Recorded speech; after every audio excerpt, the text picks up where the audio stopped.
سلام رفقا، به ویدیوی سالیوان خوش اومدین. امروز با دست پر اومدم براتون کانتنت آموزشی. آره داداش، خب کانتنت براتون آوردم. چه کانتنتی؟ آقا یه لایک به ما نمیرسه، یه حمایت، یه ساب، یه کامنت. آقا ناموسم برای همین ویدیویی که داری میبینی من شاید بالغ بر 4-5 ساعت زمان گذاشتم که فقط آپلودش کنم، یا فقط برای اینکه بخوام ادیتش کنم. من که هیچ کسو ندارم. خب 4-5 ساعت زمان برده برام. اگه ببینم از این پستا حمایت میکنید، واقعا پارتی بعدیشم براتون میذارم. تو این ویدیو میخوام نکاتی رو یادتون بدم که راحت لجند کنید، راحت یه مولتی پلیر حرفه‌ای بشید. خاک پاتونم.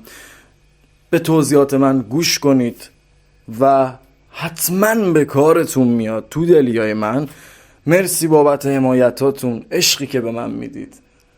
روز قشنگم براتون آرزو میکنم و لبای قشنگتون بخنده. میریم بر آموزش. خب رفقا، میرسیم به آموزش. از پرکای قرمز شروع میکنیم. میدونید که چند نوع پرک داریم: آبی، قرمز، سبز.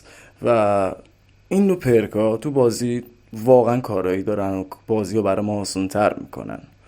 یه نوع چیت قانونیه. خب بچه، این نارنجک هم که وسط هارد پوینت اگه استفاده کنید میترکه و امکان داره 2-3 تا انمی همونجا بندازه. من باشم میذارمش.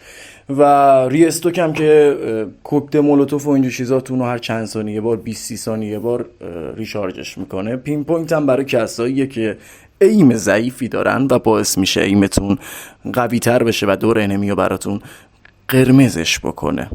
این هم که وقتی انمی مولوتوفی بندازه، نارنجکی چیزی بترکه، شما دیرتر میمیرید و دمیج میشید. برای هارد پوینت پلیرها و رنک پلیرها هارد لاین واقعا مهمه. رو همه لوداتاتون بذارید. کسایی که زیاد میس میدن و تیر استفاده میکنن، ولچر براشون خوبه. بعد از کشتن انمی میتونن برن خشاباشو بردارن.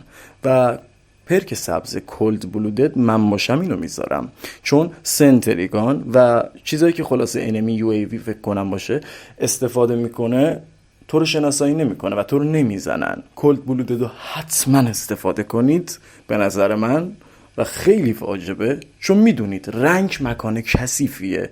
یه سری عرب بی همه چیز، عربای ایران که تاج سرمان، یه سری عربای خارج از کشور فقط کمپ میکنن، خط میگیرن و کثیف فلی میدن. دوره مردونه بازی کردن نیست. سر بر میگردونی هر طرف مپ میبینی یارو داره بیناموسی بازی میکنه، پس تو هم باید مثل خودش باشی. خواهی نشوی رسوا، هم رنگ جماعت شو.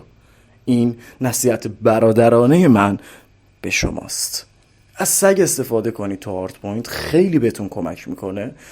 تاکسیک پلی بدید. این نصیحت برادر کوچیکترتون، داداش سالیتون به شما. مردونه پلی ندید، تاکسیک پلی بدید. حالا هر یوتیوبری هر چی به شما میگه محترمه، من کاری با اونا ندارم، ولی من میگم داخل بازی امروز تو سال 2025 زمان حال حاضر تاکسیک پلی دادن رمز موفقیته. مردونه پلی بدی، باختی و احتمال بردت خیلی میاد پایین. بچه‌ها از این کارت هم حتما استفاده کنید. خب و پرک قرمز رو براش انتخاب کنید، به نظر من بهتره. یه موقعی هم میتونید 2 تا اسلحه‌اش کنید، 2 تا اسلحه هم به کارتون 100% میاد. خب بچه‌ها یه سری گانا، کلا همه گانا وقتی از وسطش ریلود کنید، تیر زودتر براتون ریلود میشه، تیرای خشابتون، و این باعث میشه که جلوی انمی کم نیارید. ببینید وقتی مثلا تو آخرش که میره 1/100 ثانیه، 1/2 ثانیه دیرتر طول میکشه ریلود کنه و این باعث میشه ناک بشید و تو فایت رو در رو کم بیارید. همه گانا این قابلیت رو داره. 117 که خدای دیر ریلود کردن و همه اینو میدونن دیر ریلود میکنه. ببینید همین 117 که دیر ریلود میکنه، خشابش رو 40 تایی به نظر من بذارید و پرک سریت آف هند روش بذارید.